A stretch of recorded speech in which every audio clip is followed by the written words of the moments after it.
Breaking చూస్తున్నాం. కాసేపట్లో ఢిల్లీలో కాల్పుల విరమణ తర్వాత తాజా పరిణామాలపై రక్షణ శాఖ వివరించనుంది. అయితే దాయాది పాకిస్తాన్ కాల్పుల విరమణ ఒప్పందాన్ని ఉల్లంఘించింది. భారత్ పాక్ సరిహద్దుల్లో పలు చోట్ల పాక్ డ్రోన్ దాడులు కొనసాగాయి. కాల్పుల విరమణ ఒప్పందాన్ని ఉల్లంఘించడంపై భారత్ సీరియస్ గా ఉంది. ఈ నేపథ్యంలో తాజా పరిణామాలపై రక్షణ శాఖ వివరణ ఇవ్వనుంది.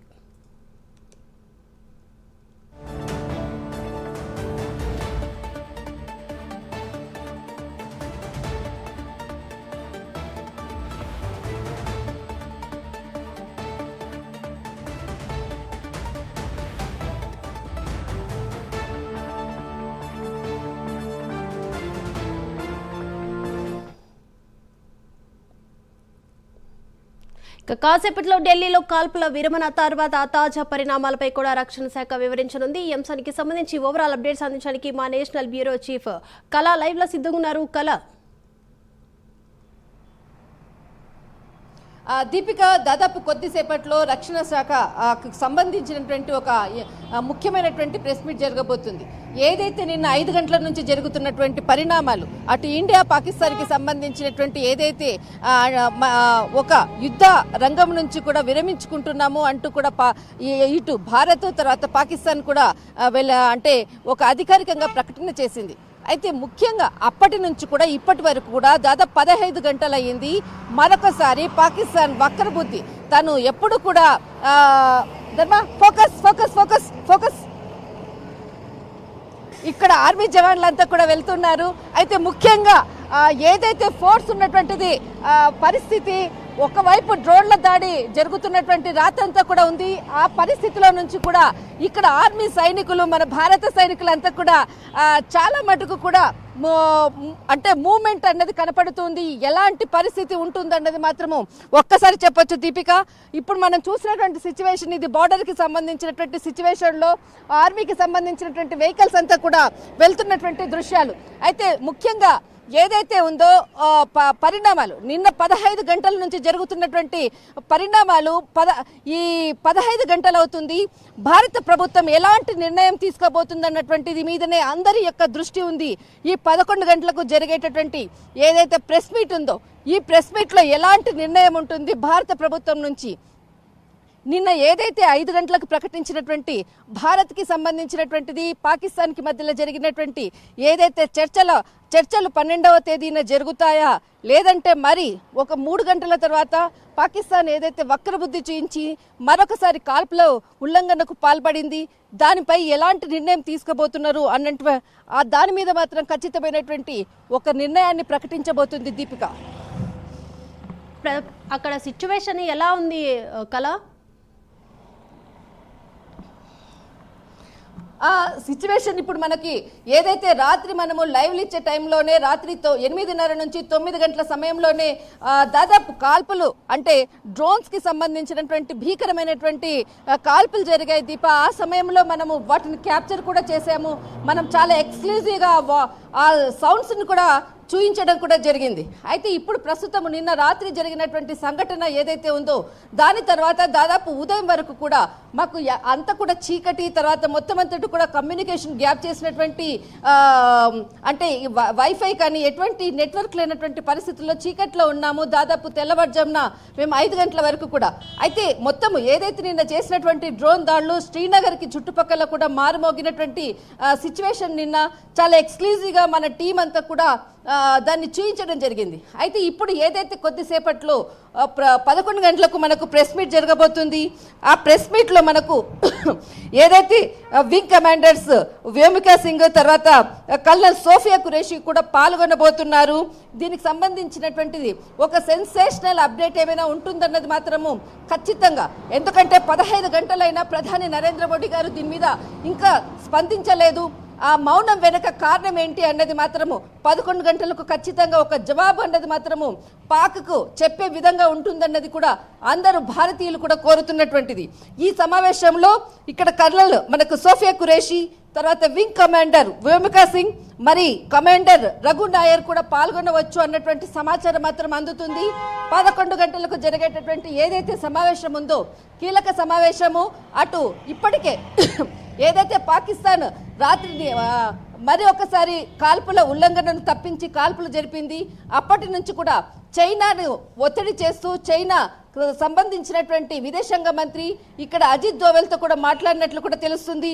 ఈ సమావేశము అంటే ఏ విధంగా భారత్ స్పందిస్తున్నటువంటి ఒక భయం ఉంది. ఆ భయం ఒకవైపు ఉంది, మరొక వైపు చైనా సంబంధించినటువంటి మంత్రి కూడా భద్రతా వ్యవహారాల అజిత్ దోవెల్తో కూడా మాట్లాడినట్లు తెలుస్తుంది. ఒక కాళ్ళ బేరానికి వచ్చినట్లు, అంటే ఇంట్లో కాళ్ళు పట్టుకొని బయటకు వచ్చేసి కాళ్ళ దగ్గరేసేటువంటి పాక్ కుట్టు, అంటే పాక్ సంబంధించినటువంటి కుతంత్రాలు మనం కొన్ని సంవత్సరాలుగా కూడా చూస్తున్నాం. అదే వైఖరి నిన్న రాత్రి కూడా చూయించింది. బట్ ఏ విధమైనటువంటి నిర్ణయం తీసుకుంటారో మనం వెయిట్ చేయాలి దీపిక. అంటే మనం చూడొచ్చు, నిన్న 5 గంటలకు ఏదైతే కాల్పుల విరమణని కూడా అంగీకరించిన పాక్ మళ్ళా, అంటే పాక్ ప్రధానికి కానీ అలాగే ఇటు ఆర్మీ చీఫ్ కానీ ఇద్దరి మధ్య సఖ్యత లేకపోవడము, ఆర్మీ చీఫ్ అయితే మాత్రం మీరు ఎలా ఒప్పుకుంటారు మా పర్మిషన్ లేకుండా అంటూ ఆయన చెప్పడము, దీనివల్ల కూడా వాళ్ళిద్దరి మధ్య విభేదాలు రావడం, మళ్ళీ నిన్న కాల్పులు మళ్ళీ స్టార్ట్ అవ్వడం, ఇవన్నీ చూసుకుంటే కూడా ఇప్పుడు పాక్ మీద భారత్ చాలా సీరియస్గా ఉంది. దీనిపై ఏమైనా యాక్షన్ తీసుకునే అవకాశం ఉందంటారా? దీపిక, ఒకసారి పాకిస్తాన్ మన బ్యాక్గ్రౌండ్కి వెళ్తే 1971 అయినా కానీ మనతో యుద్ధాలు చేసినటువంటి సమయంలో కానీ బంగ్లాదేశ్తో తనకు అంటే యుద్ధం చేసే సమయంలో మనం విజయం సాధించి బంగ్లాదేశ్కి స్వాతంత్రం ఇచ్చినప్పుడు కూడా మేము విజయం సాధించామని కాళ్ళ ఎగరేసింది. అప్పుడు కూడా పాకిస్తాన్ ఓడినా కూడా నేను గెలిచానే అని చెప్తుంటుంది. అదొకటి. మరొకటి, కార్గిల్లో కూడా మనం విజయం సాధించినా కూడా అక్కడ ఎంత భారీ నష్టం చేసినా కానీ నేను గెలిచాననే చెప్పుకుంటుంది. అలాంటి వక్రబుద్ధి ఉన్నటువంటిది పాకిస్తాన్కి ఎన్నిసార్లు మనం యుద్ధం చేసి బుద్ధి చెప్పినా కానీ దానికి బుద్ధి వచ్చే అంటే ఆ పాకిస్తాన్కి బుద్ధి వచ్చే ప్రసక్తే లేదు.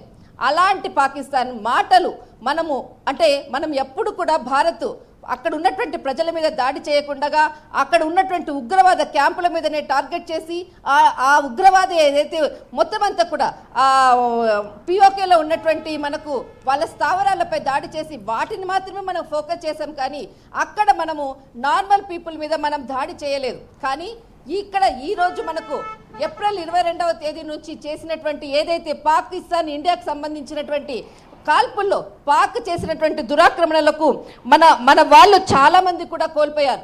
అయితే ముఖ్యంగా చాలా మంది నిరాశ్రయులయ్యారు. చాలా మంది ఇళ్లకు అంటే ఒక నార్మల్ పీపుల్ మీద దాడి చేసేసి వాళ్ళే టార్గెట్గా చేసేసి వాళ్ళ ఇండ్లని వాళ్ళ ఆస్తులని అందరినీ కూడా ధ్వంసం చేసినటువంటి పరిస్థితి పాకిస్తాన్ది. ఎప్పుడు కూడా ఎదుటి మనిషిని ఏ విధంగా చావుదెబ్బ కొట్టాలనేటువంటి పాకిస్తాన్కి అక్కడ ఎవరైతే ప్రధాని ఉన్నారో ఎవరైతే ఆర్మీ ఉన్నారో ఇద్దరు కూడా నాటకాలు ఆడేటటువంటి టోటల్ టీం అదంతా.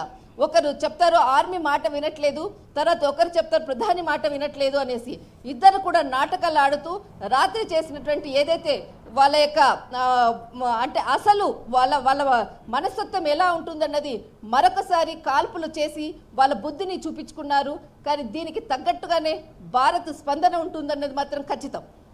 అయితే కళ, ఇప్పుడు అక్కడ ఉన్న సిచ్యువేషన్ని మీరు మాకు చూపిస్తున్నారు, అక్కడ చుట్టుపక్కల ఉన్న ప్రదేశాలను ఒకసారి ఏమైనా చూపించే ప్రయత్నం చేస్తారా? అక్కడ ఎవరైనా ఉంటే వాళ్ళతో మాట్లాడించే ప్రయత్నం చేస్తారా?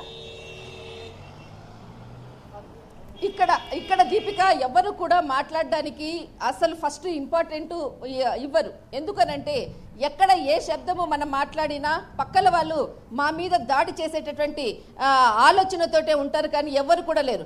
అక్కడ మనకి కనిపించేటటువంటి ఏదైతే కార్స్ ఉందో ఈ మొత్తం అంతా కూడా కాశ్మీర్కి అంతా కూడా ఒక టూరిజం ప్లేసెస్. ఆ ప్లేసెస్లో ఉన్నటువంటి మొత్తం అంతా కూడా వెహికల్స్ తిరిగేటటువంటిది ప్రాంతము. ఎన్ని వెహికల్స్ కూడా ఖాళీగా అక్కడ మనకి స్పాట్లో ఉన్నాయో ఒక్కసారి చూడండి. అంటే టూరిజం అంతా కూడా స్టాప్ అయిపోయింది.